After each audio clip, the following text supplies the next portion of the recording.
Hi friends, welcome back to design your goal YouTube channel. ఎప్పటిలాగే ఈరోజు కూడా important current affairs అలాగే education మరియు జాబ్కి సంబంధించిన అప్డేట్స్ అయితే రావడం జరిగింది. ఇంకా మన ఛానల్ని ఎవరైనా సబ్స్క్రైబ్ చేసుకున్నట్లయితే సబ్స్క్రైబ్ చేసుకుని బెల్ ఐకాన్ని యాక్టివేట్ చేసుకోండి. ఫస్ట్ అప్డేట్ చూసుకున్నట్లయితే ఏపీ లాసెట్కి సంబంధించింది. 25 వరకు లాసెట్ దరఖాస్తుల స్వీకరణ, అపరాధ రుసుముతో మే 25 వరకు అవకాశం. జూన్ 3న లాసెట్ మరియు పీజీ సెట్ పరీక్షలు. LAWCET convener professor Vijayalakshmi. రాష్ట్రంలోని న్యాయశాస్త్ర కోర్సుల్లో 3 సంవత్సరాలు మరియు 5 సంవత్సరాల కోర్సుల్లో చేరడానికి నిర్వహించే లాసెట్ 2024కి సంబంధించిన దరఖాస్తులు ఈ నెల 25 వరకు ఎటువంటి అపరాధ రుసుము లేకుండా అయితే స్వీకరించనున్నారు. వాస్తవానికి సోమవారంతో ఎగ్జామ్షన్ ఫీజు లేకుండా దరఖాస్తుల స్వీకరణ తుది గడువు కాగా, అభ్యర్థుల నుంచి వచ్చిన వినతుల మేరకు ఎగ్జామ్షన్ ఫీజు లేకుండా ఈ నెల 25 వరకు పొడిగించినట్టు LAWCET 2024 convener professor B Vijayalakshmi అయితే సోమవారం ఓ ప్రకటనలో తెలపడం జరిగింది. ఇప్పటి వరకు 28,000కు పైగా దరఖాస్తులు వచ్చినట్లయితే తెలిసింది. లాసెట్ నోటిఫికేషన్ ఫిబ్రవరి 28న జారీ చేశారు. మార్చి 1 నుంచి ఏప్రిల్ 15 వరకు అపరాధ రుసుము లేకుండా ఆన్లైన్లో అయితే స్వీకరించనున్నారు. ఎగ్జామ్షన్ ఫీజు లేకుండా దరఖాస్తులు ఈ నెల 25 వరకు ఆన్లైన్లో అయితే స్వీకరించనున్నారు.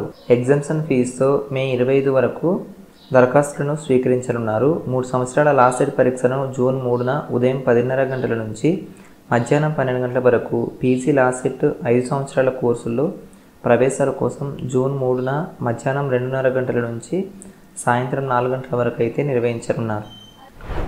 నెక్స్ట్ అప్డేట్ చూసుకున్నట్లయితే ఇంటర్ సప్లిమెంటరీ ఎగ్జామినేషన్ ఫీజుకి సంబంధించింది. 18 నుంచి ఇంటర్ సప్లిమెంటరీ ఫీజు చెల్లింపు, రీవెరిఫికేషన్ మరియు రీకౌంటింగ్కు కూడా అవకాశం. ఇంటర్మీడియట్ పబ్లిక్ పరీక్షల్లో ఫెయిల్ అయిన విద్యార్థులకు అడ్వాన్స్ సప్లిమెంటరీ పరీక్షల కోసం ఈ నెల 18 నుంచి 24 వరకు ఫీజు చెల్లించాలని ఇంటర్మీడియట్ బోర్డు కార్యదర్శి సౌరభ్ గౌర్ అయితే ప్రకటనలో తెలపడం జరిగింది.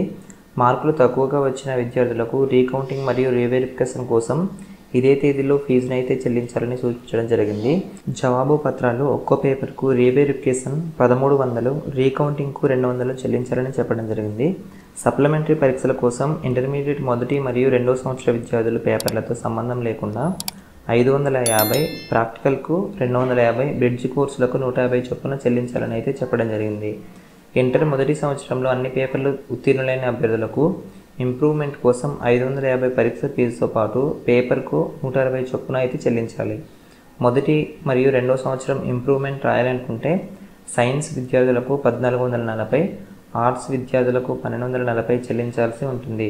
పూర్తి వివరాలు తమ కళాశాలలోని సంప్రదించాలని సూచించడం జరిగింది. కాగా మే 25 నుంచి జూన్ 1 వరకు అడ్వాన్స్ సప్లిమెంటరీ పరీక్షలు నిర్వహిస్తామని, ఫీజు చెల్లింపులకు మరో అవకాశం ఉండదని, ఈ విషయం అన్ని జూనియర్ కళాశాలల ప్రిన్సిపల్ గుర్తించాలని సౌరభ్ గౌర్ అయితే విజ్ఞప్తి చేయడం జరిగింది. నెక్స్ట్ అప్డేట్ చూసుకున్నట్లయితే గ్రంథాలయ శాస్త్ర శిక్షణకు దరఖాస్తుల ఆహ్వానం. ఏపీ ప్రభుత్వ మరియు పౌర గ్రంథాలయ శాఖ ఉత్తర్వుల మేరకు 2024 జూన్ నుండి గ్రంథాలయ శాస్త్రంలో సర్టిఫికేట్ కోర్స్ తరగతులు నిర్వహిస్తున్నట్లు విజయవాడలోని పాతూరి నాగభూషణం గ్రంథాలయ శిక్షణాలయం ప్రిన్సిపాల్ డాక్టర్ రా విశారద ఆదివారం అయితే ఒక ప్రకటనలో తెలపడం జరిగింది. 18 సంవత్సరాల నుండి ఇంటర్లో ఉత్తీర్ణులైన వారు దరఖాస్తు చేసుకోవడానికి అర్హులని చెప్పడం జరిగింది. శిక్షణ కాలం 5 నెలలు ఉంటుందని చెప్పడం జరిగింది. పాఠాలు తెలుగు మరియు ఇంగ్లీష్ మీడియాలలో బోధిస్తారని, ప్రభుత్వ నిబంధనల ప్రకారం రిజర్వేషన్లతో పాటు ఇంటర్లో వచ్చిన మార్కులు ప్రాతిపదికన అభ్యర్థులను ఎంపిక చేస్తారన్నారు. ఇది రెగ్యులర్ కోర్స్ అని, ప్రతిరోజు తరగతులకు హాజరవ్వాలని, శిక్షణాంతరం ప్రభుత్వం పరీక్షలు నిర్వహించి అభ్యర్థులకు సర్టిఫికెట్లు ఇవ్వనున్నట్లు సాదాయి తెలపడం జరిగింది. దరఖాస్తులు మరియు ఇతర వివరాల కోసం వెబ్సైట్లోనే డౌన్లోడ్ చేసుకుని సంబంధిత విద్యార్థి ఫోటో కాపీలు జత చేసి తమ చిరునామాకు రిజిస్టర్ పోస్ట్ ద్వారా అయితే పంపాలని తెలపడం జరిగింది. మరిన్ని వివరాలకు ఇక్కడ డిస్ప్లే చేయబడిన ఫోన్ నెంబర్ని అయితే సంప్రదించవచ్చని తెలపడం జరిగింది. నెక్స్ట్ అప్డేట్ చూసుకున్నట్లయితే మోడల్ స్కూల్స్ ప్రవేశ పరీక్షలకు సంబంధించింది. 21న మోడల్ స్కూల్ ప్రవేశ పరీక్ష. ఏపీ మోడల్ స్కూల్ అంటే ఆదర్శ పాఠశాలల్లో 2024-25 విద్యా సంవత్సరంలో 6వ తరగతి ప్రవేశాల కోసం ఉద్దేశించిన ప్రవేశ పరీక్ష ఈ నెల 21న అయితే నిర్వహించనున్నట్లు పాఠశాల విద్యాశాఖ కమిషనర్ సురేష్ కుమార్ అయితే ప్రకటనలో తెలిపారు. ప్రవేశ పరీక్ష 5వ తరగతి స్థాయిలో ఉంటుందని, తెలుగు లేదా ఇంగ్లీష్ మాధ్యమాల్లో రాయవచ్చని పేర్కొన్నారు. దరఖాస్తు చేసుకున్న అభ్యర్థులు ఇక్కడ మెన్షన్ చేసిన వెబ్సైట్ నుంచి హాల్ టికెట్లను అయితే డౌన్లోడ్ చేసుకోవచ్చు. వీటి యొక్క అఫీషియల్ వెబ్సైట్ చూసుకున్నట్లయితే www.csc.ap.gov.in అనే వెబ్సైట్లోకి వెళ్ళి హాల్ టికెట్స్ అయితే డౌన్లోడ్ చేసి డిస్క్రిప్షన్లో మెన్షన్ చేస్తాను, అక్కడికి వెళ్ళి చెక్ చేయగలరు. నెక్స్ట్ అప్డేట్ చూసుకున్నట్లయితే తెలంగాణ స్టేట్కి సంబంధించింది. ఆగస్టు 15 లోపు రుణమాఫీ Telangana CM Revanth Reddy. Congress party assembly ఎన్నికల్లో ఇచ్చిన హామీల్లో మరో రెండింటిని త్వరలో అమలు చేయనున్నట్లు తెలంగాణ సీఎం రేవంత్ రెడ్డి ప్రకటించారు. ఆగస్టు 15 లోపు రైతులకు 2 లక్షల మేర రుణమాఫీ చేస్తామని, వరి ధాన్యానికి క్వింటాకు 500 బోనస్ వచ్చే సీజన్ నుంచి ఇస్తామని అయితే తెలపడం జరిగింది. నారాయణపేటలోని సోమవారం సాయంత్రం జరిగిన జనజాతర బహిరంగ సభలో ముఖ్యమంత్రి అయితే మాట్లాడారు. ఎన్నికల కోడ్ రావడంతో రైతులకు రుణమాఫీని అమలు చేయలేకపోతున్నాం. రాష్ట్రంలోని 69 లక్షల మంది రైతాంగానికి నారాయణపేట గడ్డ మీద నుంచి నేను మాట ఇస్తున్నా. ఆగస్టు 15వ తేదీ లోపల 2 లక్షల రైతు రుణమాఫీని అమలు చేసి తీరుతామని, 500కు గ్యాస్ సిలిండర్ మరియు మహిళలకు బస్సులో ఉచిత ప్రయాణం అమలు చేస్తున్నట్లుగానే రైతులకు రుణమాఫీని కూడా ఏకకాలంలో మొత్తంలో అమలు చేసే బాధ్యత నాది అని రేవంత్ రెడ్డి అయితే ప్రకటించారు.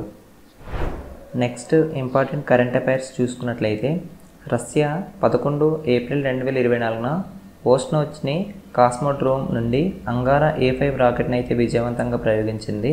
అంగారా A5 అనేది 20 టన్నులకు మించిన పేలోడ్లను కక్షలోకి తీసుకెళ్లడానికి రూపొందించబడిన భారీ లిఫ్ట్ రాకెట్. ఇది సోవియట్ రూపొందించిన ప్రోటాన్ రాకెట్ల స్థానంలో అంగారా రాకెట్ల కుటుంబానికి అభివృద్ధి అయితే చేయబడింది.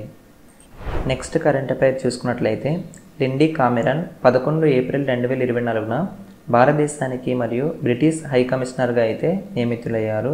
ఆమె అలెక్స్ హెలిక్స్ స్థానంలో అయితే ఉన్నారు. బ్రిటన్ మరియు స్వతంత్ర భారతదేశం 1947లో దౌత్య సంబంధాలను ఏర్పరచుకున్న తర్వాత ఈ పాత్రను పోషించిన మొదటి మహిళ అయితే ఈమె.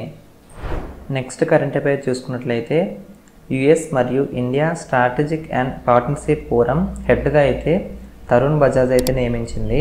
అతను మాజీ రెవెన్యూ కార్యదర్శి మరియు ఆర్థిక వ్యవహారాల మాజీ కార్యదర్శిగా అయితే ఉన్నారు. నెక్స్ట్ కరెంట్ అఫైర్ చూసుకున్నట్లయితే లక్షద్వీప్లోని కవరత్తి ద్వీపంలో HDFC బ్యాంకుల శాఖను అయితే ప్రారంభించింది. లక్షద్వీప్లో బ్రాంచ్ను కలిగి ఉన్న మొదటి ప్రైవేట్ రంగ రుణదాతగా ఇది నిలిచింది. HDFC బ్యాంకు లక్షద్వీప్లో శాఖలను కూడా ఇప్పుడైతే కలిగి ఉంది. నెక్స్ట్ కరెంట్ అఫైర్ చూసుకున్నట్లయితే మానవ అంతరిక్ష విమానాల అంతర్జాతీయ దినోత్సవం ప్రతి సంవత్సరం ఏప్రిల్ 12న అయితే జరుపుకుంటారు. 2024 సంవత్సరానికి సంబంధించిన థీమ్ చూసుకున్నట్లయితే ఎంకరేజింగ్ సైంటిఫిక్ క్యూరియాసిటీని ప్రోత్సహించడం. ఈ వీడియో మీకు నచ్చినట్లయితే లైక్ చేసి కింద కామెంట్ సెక్షన్లో తెలియజేయండి. మన ఛానల్ను తప్పకుండా సబ్స్క్రైబ్ అయితే చేయండి. Thanks for watching. బాయ్.